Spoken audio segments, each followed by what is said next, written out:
Lors de la conférence de Munich, Volodymyr Zelensky a pris la parole avec force pour rappeler que l'Ukraine ne sera jamais mise de côté dans les négociations de paix.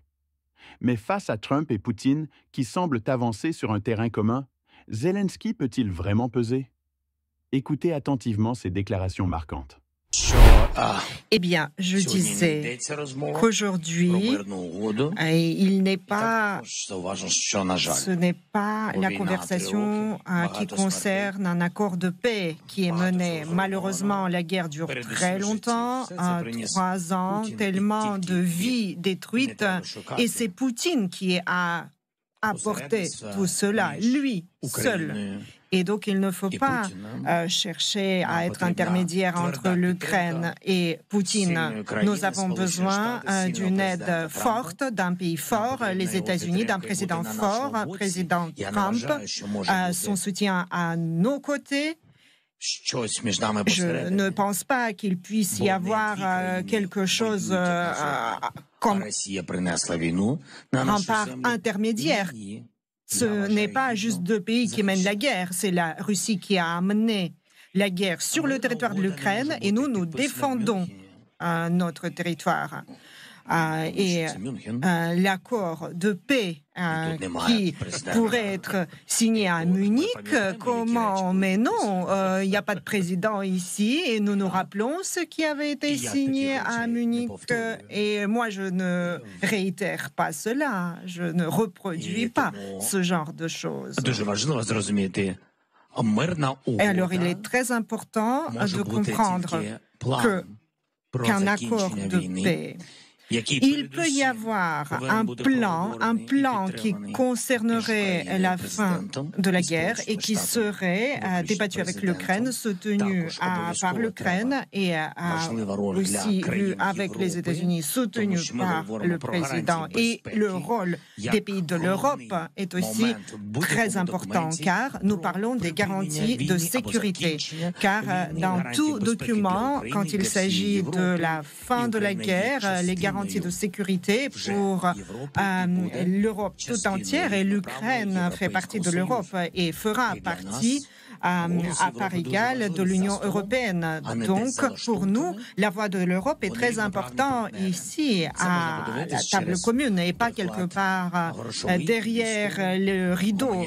Donc, en parlant de l'apport financier et militaire et autres, il y a eu des contributions importantes. Nous avons parlé aussi des États-Unis. Nous sommes très reconnaissants à la contribution pour tous ceux qui l'ont apporté et aux États-Unis et à l'Europe, car ceci est un soutien des vies ukrainiennes et de la société ukrainienne. Nous avons mené de nombreuses rencontres avec les collègues américains et je suis ravie d'avoir une très bonne conversation avec le président Trump. Nous avons reçu les propositions pour des investissements dans les minéraux critiques en Ukraine et j'en ai souvent parlé qu'il fallait protéger les ressources ukrainiennes. Pourquoi? Car si nous parlons pragmatiquement et non seulement de l'Europe, car la sécurité de l'Europe est très importante, mais nous devons parler de manière pragmatique quand nous parlons de la défense de nos ressources pour pas que ces ressources tombent sous la main des forces d'occupation ou leurs alliés. Eh bien, il faut défendre ces ressources. Et si les pays défendent, c'est très important. C'est dur de parler brièvement. Mais c'est nécessaire de rentrer dans le détail. Donc, il faut nous concentrer sur ces minéraux. Il y a des countries qui nous ont aidés et qui auront la priorité pour investir dans nos terres rares et investir davantage pour notre emploi, pour nos investissements directs étrangers et pour faire du profit avec tel ou tel partenaire. Donc ça, c'était très, très important. De le sauver, donc de sauver ses ressources sans les seules donner à la Russie, aux Nord-Coréens, qui sait, aux Chinois. Donc il faut que nous sauvegardions ces ressources, ces minéraux. Et voilà mon message. J'ai été heureux de rencontrer le ministre des Finances américain. Il est venu à Kiev, il m'a rencontré. C'était sa première mission à l'étranger, son premier déplacement. Je le remercie. Donc il m'a apporté un certain nombre de documents qui se sont trouvés sur mon bureau. J'ai déclaré que nos avocats travailleraient dessus, que nos juristes travailleraient dessus, et que des amendements seraient apportés, et qu'ensuite on reprendrait lien avec les Américains. Ce n'est pas un document de sécurité, c'est un accord, un mémorandum entre deux pays. J'aurai une rencontre avec le vice-président ce soir, je pense, le vice-président américain. Je resterai jusqu'à demain matin. Je le rencontrerai ce soir, ou peut-être demain matin. Bref, peu importe. Voilà, vous pouvez, comme dit le président Trump, vous pouvez venir me voir quand vous voulez, je suis à Washington. Moi, je leur dis, vous pouvez venir quand vous voulez, je suis là aussi. Venez me voir. Je suis prêt à les rencontrer. Bon, mais après, je ne suis pas prêt à signer quoi que ce soit, à tout signer.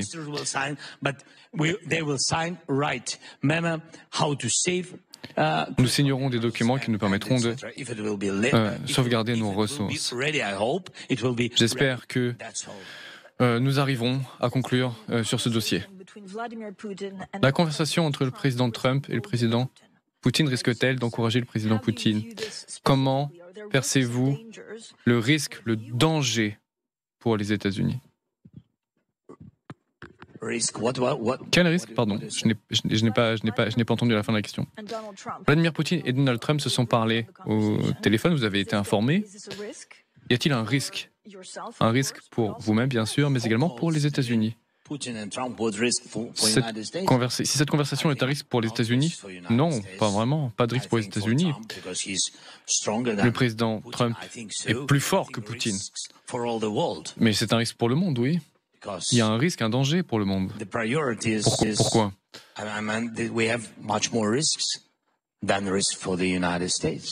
Car le reste du monde est beaucoup plus menacés que les États-Unis en eux-mêmes, vous savez. Ils font partie des acteurs de premier rang, pas nous. Comme je l'ai dit au début de mon propos, j'ai eu une conversation positive avec le président Trump, nous nous sommes appelés plusieurs fois. Puis il a appelé le président Poutine et il m'a dit que Poutine voulait mettre fin à la guerre. Je lui ai répondu que Poutine était un menteur et qu'on ne pouvait pas lui accorder de crédit. On ne pouvait pas faire confiance à sa parole. Je lui ai dit que j'espérais qu'il ferait pression sur lui parce que moi, je n'ai aucune confiance en Poutine.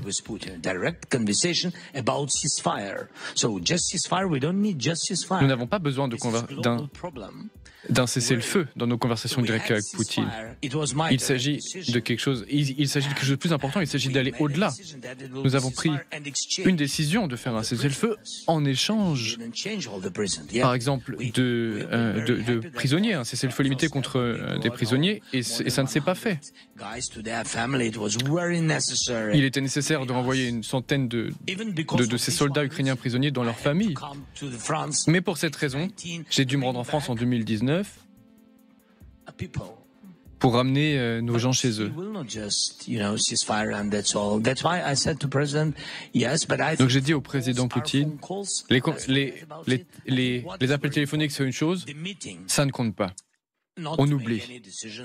Il ne faut pas prendre de décision sur l'Ukraine sans l'Ukraine. C'est la position de principe qui est la nôtre. Nous n'accepterons jamais qu'on décide par-dessus nos têtes. Et je ne parle pas que de moi. Je parle au nom de tout mon peuple et au nom de toute la nation ukrainienne. Sans garantie de sécurité, nous n'allons pas cesser. Nous n'allons pas faire de pause. Et nous n'allons pas permettre que la Russie occupe notre pays et continue à l'occuper. Nous n'allons pas le tolérer. Moi, je ne le tolérerai jamais. C'est très important pour moi que de mettre Poutine sous pression. Il a les sanctions, le président Trump est très déterminé, il a le pouvoir de le faire. C'est pourquoi je voulais me rendre à Washington, voilà, quand il lui plaira. Au cours de ce siècle, à un moment donné, si possible. Donc je voulais me rendre à Washington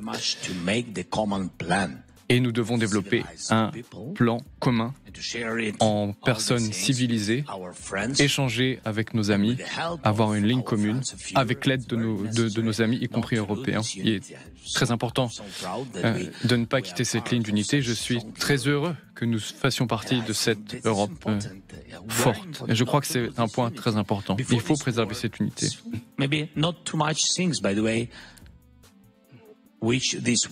Cette guerre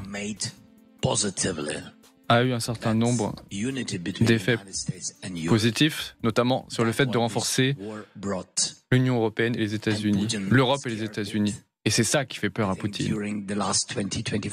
Ça a fait peur à Poutine pendant 20 ans, 25 ans, j'ignore, je sais pas depuis combien de temps il est dans son bureau au Kremlin.